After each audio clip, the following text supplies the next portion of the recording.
Jangan lupa subscribe, share, dan like.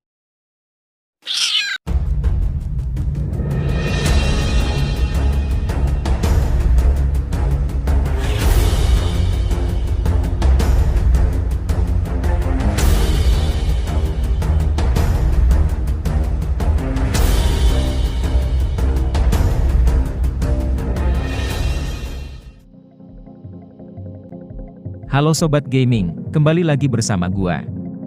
Kali ini gua mau menceritakan sebuah alur cerita dari game yang lagi fenomenal, yaitu Elden Ring. Sebelum masuk ke ceritanya, buat kalian yang belum subscribe, jangan lupa untuk subscribe channel ini. Dan nyalain lonceng notifikasinya, agar gua bisa lebih semangat lagi untuk menceritakan, dan memberi info-info menarik seputar game lainnya. Buat kalian yang belum tahu kisah dari masing-masing karakter di game ini, kalian bisa tonton dulu videonya. Linknya bakal gua taruh di deskripsi video ini. Karena gua mau fokus ke timeline dari alur ceritanya, jadi kalian wajib tonton dulu sebelum nonton video ini. Oke, gak usah banyak bacot lagi, kita langsung aja masuk ke ceritanya. Bertempat di negeri yang disebut Land Between, ada seorang perempuan yang bernama Marika. Ia adalah seorang Numen Empyrean yang naik menjadi penguasa Land Between, sekaligus menjadi wadah untuk kekuatan Outer God atau biasa disebut The Greater Will. Sebagai seorang Empyrean, Marika dianugerahi shadow yang bernama Maliket. Maliket adalah bagian dari bayangan sumpah Marika yang setia mendukung Marika. Dan Marika mempunyai jiwa laki-lakinya yang berada dalam satu tubuh yang bernama Radagon. Sedikit catatan. Hubungan antara Marika dan Radagon belum bisa dipastikan, tetapi yang pasti mereka mempunyai pemikirannya masing-masing, dan bisa memisahkan atau menggabungkan diri mereka di waktu tertentu. Oke, kita lanjut ke ceritanya. Pada saat Marika diangkat oleh The Greater Will untuk naik menjadi penguasa Land Between, Radagon berpisah dengan Marika untuk pergi ke Liurnia of the Lake untuk berperang ke Raya Lucaria, dengan tujuan untuk memperluas wilayah kekuasaan. Dan setelah tiba di mana Marika telah mencapai keilahian sebagai wadah Elden Ring, yaitu wadah dari kekuatan Outer God. Marika akhirnya bertemu dengan pejuang perang di Land Between yang berjulukan Hoarah Lux, pejuang itu bernama Godfrey. Setelah pertemuan itu, mereka pun akhirnya menikah dan sekaligus menjadikan Godfrey sebagai Elden Lord pertama di Land Between. Pada masa pemerintahan Marika, Marika menginginkan dunia yang bebas dari takdir kematian. Ia pun akhirnya menghapus Run of Death yang tersegel, dan mengambilnya dari Elden Ring. Malika mengilhami Run of Death ke sebuah pedang dan meminta bayangannya yaitu Maliket untuk menjaganya. Dengan kesetiaan Maliket kepada Marika, Maliket pun bersedia menjalankan tugas tersebut. Setelah Run of Death dihapus, Marika memerintahkan Godfrey untuk memperluas wilayah kekuasaan sekaligus memperluas pengaruh Greater Will, dengan cara turun dalam peperangan. Godfrey pun akhirnya bersedia memimpin perang dan mengerahkan prajuritnya untuk menyerang kerajaan tetangga. Perang demi perang pun Godfrey menangkan. Dan pada satu waktu dalam salah satu perang ini dilancarkan melawan Fire Giant, yang saat itu api dari Fire Giant sangat mengancam Erdtree, tetapi Fire Giant akhirnya menemui kekalahannya saat Marika membunuh Felgard mereka. Namun, api reruntuhan di puncak gunung tidak dapat dipadamkan. Hal itu menjadi ancaman yang kredibel bagi Erdtree. Marika pun akhirnya mengutuk Giant terakhir untuk selamanya merawatnya. Godfrey berhasil menyelesaikan peperangannya dan lawan terakhirnya pun jatuh. Pada saat kedudukan Erdtree sekarang yang tertinggi, Godfrey dan Marika pun memerintah Land Between bersama. Sampai pada akhirnya mereka memiliki 3 anak, yaitu Godwyn the Golden dan si kembar Morgoth dan Moh. Namun dari ketiga anak mereka, Morgoth dan Moh dilahirkan dikutuk sebagai omen. Penampilan mereka dirusak oleh sifat-sifat binatang. Pada akhirnya, Marika pun mengurung mereka berdua di bawah tanah di kota Ledel. Oke, kita pindah timelinenya dulu ke sudut pandang Radagon. Pada saat Radagon memimpin pasukan ke Liurnia of the Lake untuk berperang, Radagon mendapatkan reputasi sebagai juara dan pejuang hebat selama perang melawan Akademi Lucaria, dan setelah perang kedua yang tidak meyakinkan, Radagon melepaskan ambisi teritorialnya dan menikahi kepala akademi yang bernama Queen Renala.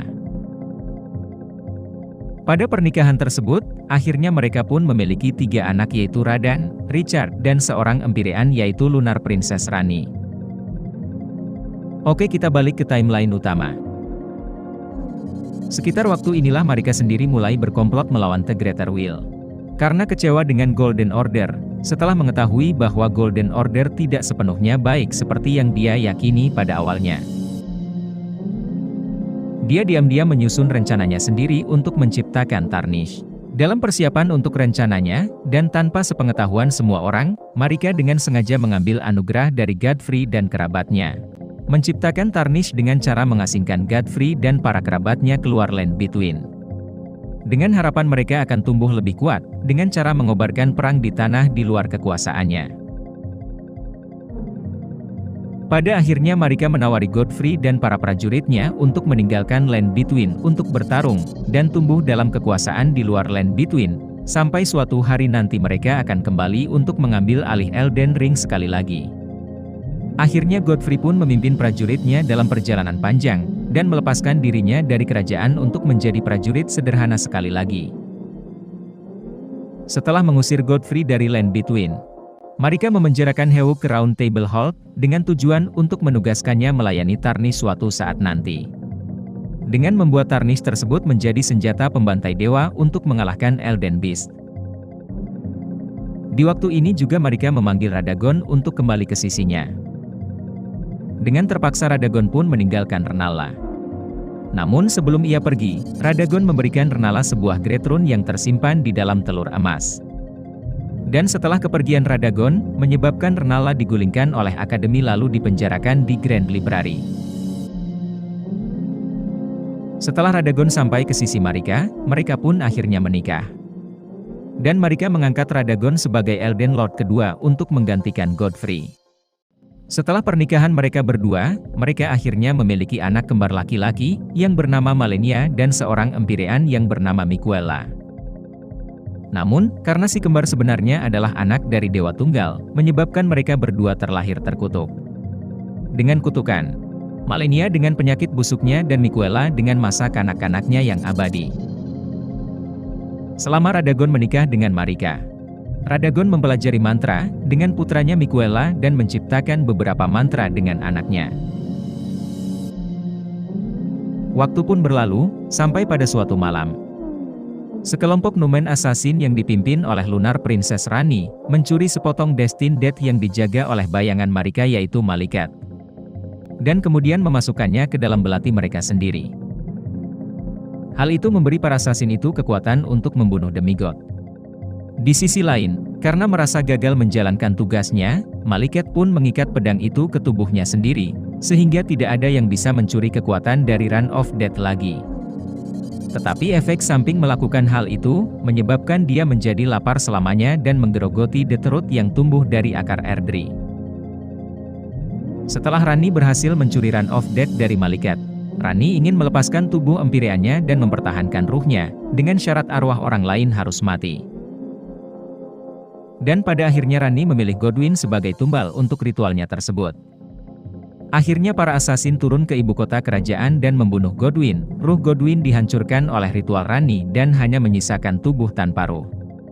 Sementara Rani membunuh dirinya sendiri di dalam tubuh, dan memindahkan ruhnya ke sebuah boneka.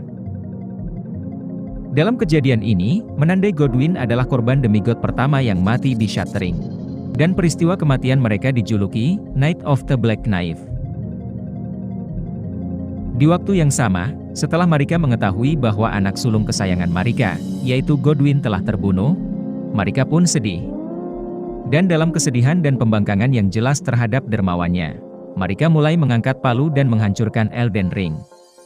Dan di sisi lain, pada saat Marika menghancurkan Elden Ring, Radagon secara bersamaan memperbaikinya, walaupun Radagon berusaha mencoba memperbaikinya tetapi itu hal yang sia-sia.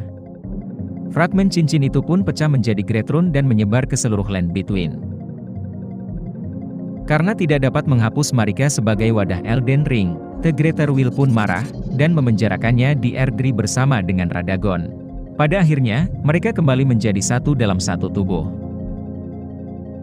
Atas pecahnya Elden Ring, itu membuat awal konflik antara demigod untuk menentukan siapa yang akan menjadi penerus Marika.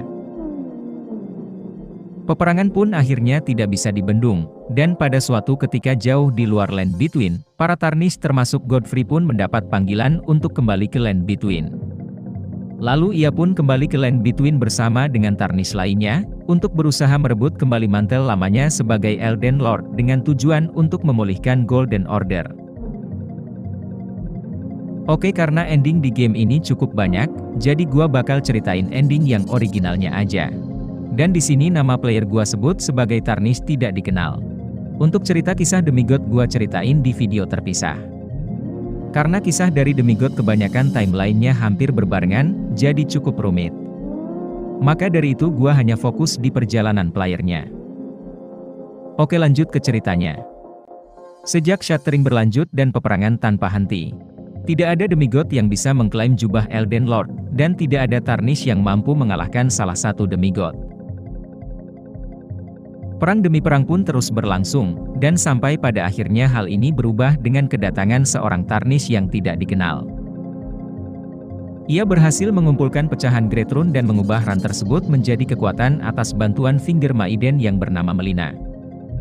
Dan menempatkan Tarnish itu di jalur untuk menjadi Elden Lord baru, dengan merebut Great Rune dari demigod. Pencarian demi pencarian pun berlanjut, sampai Tarnish tidak dikenal itu berhasil mengalahkan beberapa demigod pemegang Great Rune. Dan sampai suatu titik, Tarnish tidak dikenal tersebut berhasil masuk ke dalam Erdtree dengan bantuan Melina. Namun, di depan singgasana Elden Lord, Tarnish tidak dikenal tersebut dihadang oleh Godfrey. Godfrey menantang Tarnish itu bertarung, untuk menentukan siapa yang pantas untuk menjadi Lord. Dan akhirnya pertarungan itu pun berlanjut, sampai pada akhirnya Godfrey pun menerima kekalahan dan mati di tangan Tarnish tidak dikenal itu.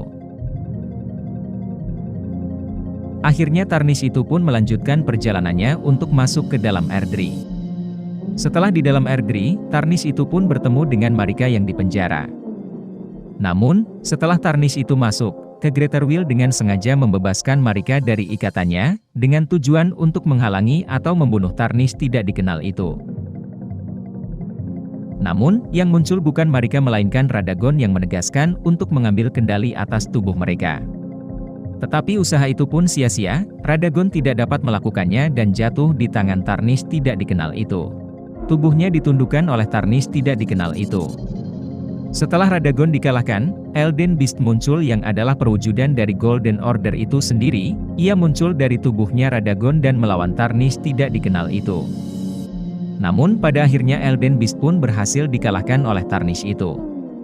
Dan singkat cerita, Tarnish itu pun berhasil menjadi Elden Lord selanjutnya, dan memulihkan Golden Order untuk menjadi lebih baik. Tanpa ada campur tangan dari para Outer God. Dan akhirnya tamat.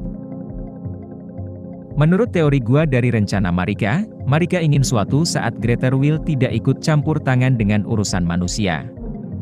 Jadi ia sengaja mengasingkan manusia keluar Land Between supaya melatihnya untuk menjadi lebih kuat. Dan menjadi senjata untuk mengalahkan dewa kemudian membuat order baru tanpa ada campur tangan dewa. Oke, itu hanya teori gua sendiri, jadi kalau ada teori atau cerita gua yang salah, kalian bacotin aja di kolom komentar. Oke, jika kalian suka dengan cerita dari gua, kalian bisa tinggalkan like dan komen di video ini.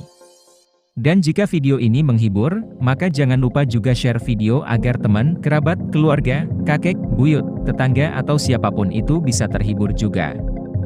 Sekian aja dari gua, dan sampai jumpa di next video, bye-bye.